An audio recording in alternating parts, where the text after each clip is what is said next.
Ladies and gentlemen, strong high command ಅಂತ ಹೇಳಿ BJP ಅಂತ ಏನಿತ್ತು, ನರೇಂದ್ರ ಮೋದಿ, ಅಮಿತ್ ಶಾ, JP ನಡ್ಡಾ, ಕರ್ನಾಟಕದಲ್ಲಿ ಅಧ್ಯಕ್ಷ ಸ್ಥಾನದ ವಿಚಾರವಾಗಿ ಹಲವಾರು ಗೊಂದಲಗಳು ನಡೆದರೂ ಕೂಡ, ಹಲವಾರು ಕಚ್ಚಾಟಗಳು ನಡೆದರೂ ಕೂಡ ಈ ಕಡೆ ತಲೆ ಹಾಕಿರಲಿಲ್ಲ.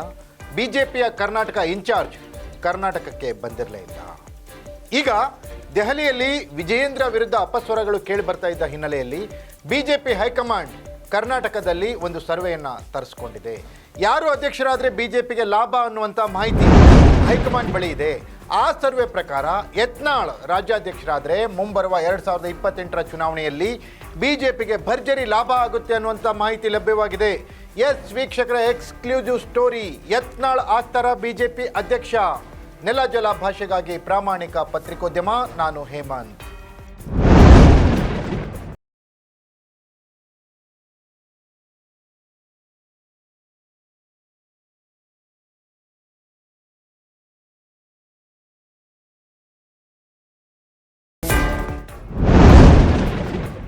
ಎಸ್ ವೀಕ್ಷಕರೇ, ಹಿಂದೂ ಹುಲಿ ಒಂದು ಕಡೆ, ಮತ್ತೊಂದು ಕಡೆ ರಾಜಾ ಹುಲಿ ಯಡಿಯೂರಪ್ಪನವರು, ಹಿಂದೂ ಹುಲಿ ಯತ್ನಾಳ್ ಅಂತ ಹೇಳಿ ಏನು ಉಪನಾಮಗಳನ್ನು ಇಟ್ಕೊಂಡು ಏನು ರಾಜಕಾರಣ ಮಾಡ್ತಾ ಇದ್ರು. ಉತ್ತರ ಕರ್ನಾಟಕ ವಿಜಯಪುರದ ಹಿಂದೂ ಹುಲಿ ಯತ್ನಾಳ್, ಮತ್ತೊಂದು ಕಡೆ ಹುಟ್ಟು ಹೋರಾಟಗಾರ, ದಕ್ಷಿಣ ಭಾರತದಲ್ಲಿ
BJP ಅಧ್ಯಕ್ಷರಾದರೆ ಅತಿ ಹೆಚ್ಚಿನ ಸ್ಥಾನಗಳನ್ನು 2028ರಲ್ಲಿ ಕರ್ನಾಟಕದಲ್ಲಿ ನಾವು ಗೆಲ್ಲಬಹುದು ಅನ್ನುವಂಥ ಎಕ್ಸ್ಕ್ಲೂಸಿವ್ ಮಾಹಿತಿ ಲಭ್ಯವಾಗಿದೆ.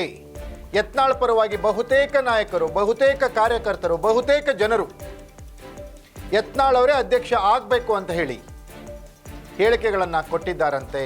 ಸರ್ವೆ ಪ್ರಕಾರ ಯತ್ನಾಳ್ BJPಯ ಅಧ್ಯಕ್ಷರಾದರೆ 80ಕ್ಕಿಂತ ಹೆಚ್ಚು ಸ್ಥಾನಗಳಲ್ಲಿ BJP ಗೆಲ್ಲಬಹುದು ಅನ್ನುವಂಥ ಮಾಹಿತಿ ಲಭ್ಯವಾಗ್ತಾ ಇದೆ. BY ವಿಜಯೇಂದ್ರ ವಿರುದ್ಧ ಹಲವಾರು ಆಕ್ಷೇಪಣೆಗಳು ಕೇಳಿ ಬರ್ತಾ ಇದ್ದಂಥ ಹಿನ್ನೆಲೆಯಲ್ಲಿ ಪ್ರಮುಖವಾಗಿ ಭ್ರಷ್ಟಾಚಾರದ ಆರೋಪ ಇರುವಂತಹ ವಿಜಯೇಂದ್ರ ಅಧ್ಯಕ್ಷರಾಗಿ ಮುಂದುವರೆದ್ರೆ BJPಗೆ ಅಷ್ಟು ಸ್ಥಾನಗಳು ಸಿಗೋದು ಡೌಟ್ ಅಂತ ಹೇಳಲಾಗ್ತಾ ಇದೆ. ಎಲ್ಲ ನಾಯಕರನ್ನ ಒಟ್ಟಿಗೆ ತೆಗೆದುಕೊಂಡು ಹೋಗಲಿಕ್ಕೆ ಯತ್ನಾಳ್ ಅವರಿಗೆ ಸಾಧ್ಯವಾಗ್ತಾ ಇಲ್ಲ. BJPಯಲ್ಲಿ ಒಡಕು ಬರ್ತಾ ಇರೋದೇ ವಿಜಯೇಂದ್ರ ಅವರಿಂದ. ವಿಜಯೇಂದ್ರ ಅವರನ್ನ BJP ಅಧ್ಯಕ್ಷ ಸ್ಥಾನದಿಂದ ದೂರ ಇಡಬೇಕು ಅನ್ನುವಂಥ ಮಾತುಗಳು ಕೂಡ BJP ಕಾರ್ಯಕರ್ತರಿಂದ ಕೇಳಿ ಬರ್ತಾ ಇವೆ. ಜನರ ಬಿಟ್ಟು ನಾವು ಇರುವುದಿಲ್ಲ. ಕುತಂತ್ರ ಈ ಯಡಿಯೂರಪ್ಪ ಕುಟುಂಬ ಮಾಡಲಾಗ್ತದೆ. 99 ತಪ್ಪು ಮಾಡೋ ತನಕ ಸುಮ್ಮನೆ ಇರ್ತಾನೆ. ಸಾವಿರಾರು ಕೋಟಿ ರೂಪಾಯಿ ಲೂಟಿ ಮಾಡಿದ್ದಾನೆ. ಅವ್ರ ಹಣ ಕೊಟ್ಟು ಕೆಲವೊಂದು ಮಂದಿ ಖರೀದಿ ಮಾಡಿರ್ಬೋದು. ಈ ಎಲ್ಲದರ ಕನ್ಕ್ಲೂಷನ್ ಆಗಿ BJPಯ ಭಿನ್ನರ ಪಡೆ ದೆಹಲಿಯಲ್ಲಿ ಕಾರ್ಯತಂತ್ರ ರೂಪಿಸ್ತಾ ಇದೆ. ಆದರೆ ಹೈಕಮಾಂಡ್ ನಾಯಕರು ಯಾರು ಅವರಿಗಿನ್ನೂ ಮೀಟ್ ಆಗಿಲ್ಲ. ಇವತ್ತು ಮೀಟ್ ಆಗ್ತಾರೆ ಅನ್ನೋ ಮಾಹಿತಿ ಇದೆ.